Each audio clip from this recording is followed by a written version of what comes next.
On most of our episodes, we try to show you some great big milestones, but on this episode, we're going to be looking at a lot of small projects that are coming together. The truth of the matter is, no matter how big the boat is, it's made out of a bunch of small projects that turn into one big project.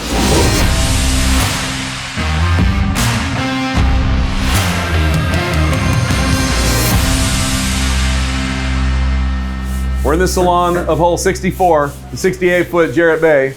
Believe it or not, in spite of all the chaos, we are nearing completion. But when you look at this jumble of wires behind me, it looks like a bunch of chaos. It really is not. It is actually carefully organized. There's just a lot of it. They have AC wiring, DC wiring, wiring for the lights, wiring for things that go up and down, actuating lids. You got your sonars and your radars and all the various other displays, the different kinds of radios, communication devices, things to watch under the water. You can see there's different gauges of wire, different numbers of conductors. There'll be a chase that covers that. Everything will get trimmed up, so you'll never know it's there, other than that all the lights and the doors and all the cool stuff works. They're all purpose specific for what they have to do. I'm not an electrician, but I know someone who is. We're at the bow of Jarrett Bay, hole 64, and I'm talking to Joe Jarvis, one of our electricians. Joe, how long have you been with Jarrett Bay? I've been with Jarrett Bay almost 17 years. On an average day, how many times would you run into something that's just totally new to you? Almost on a daily basis, because each boat, each hole is different. It's purely custom. I mean, some of the routes are the same, but then there's times where you just got to take a different route to go a certain direction around the exhaust or go through the bulkhead a certain way just to get to certain components. It makes it interesting and fun.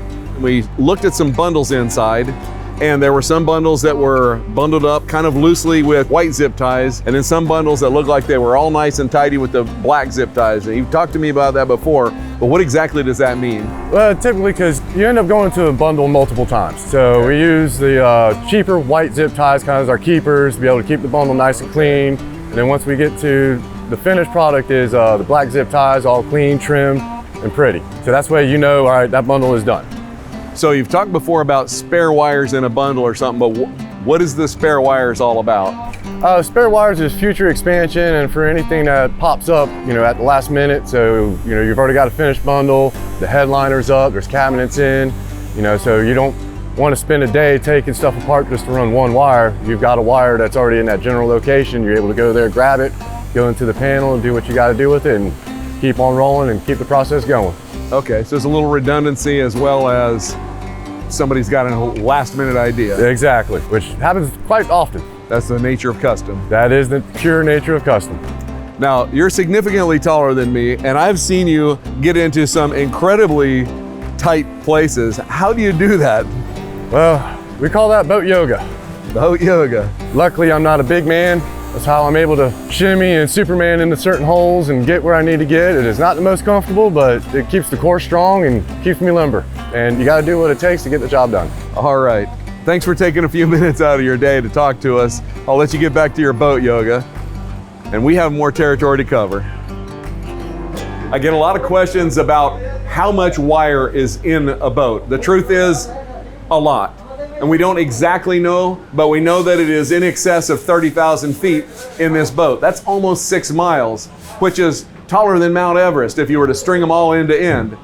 If you were to add all of the network cables and the communication wires and all of that stuff, it would be over 7 miles, and that would go from the Jarrett Bay Park all the way out the inlet into the ocean.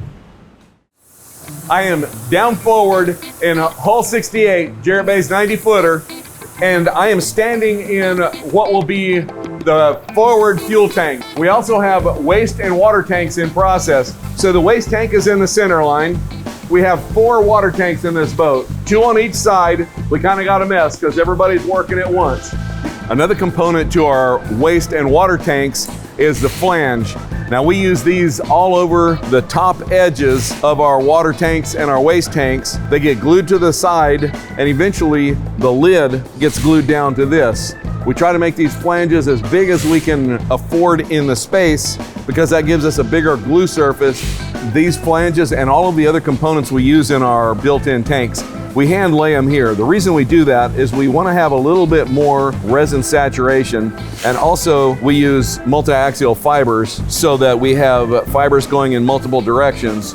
Most of the readily available fiberglass angle on the market is a pultrusion with the fiberglass fibers going only in one direction, so sometimes they're more susceptible to breakage. These are extremely strong. We for sure don't want our waste tank to break. One of the big benefits we've discovered from having our model fully controlled in-house and all of our CNC cutting fully controlled in-house is that we can make parts that we've never done before. These are our exhaust supports.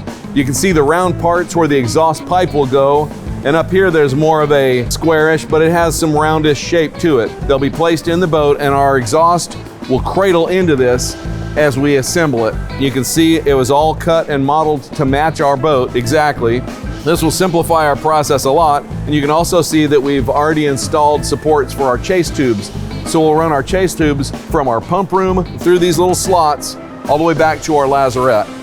Thanks for joining us for this episode. I hope you enjoyed it, and as always, we'll catch you next time.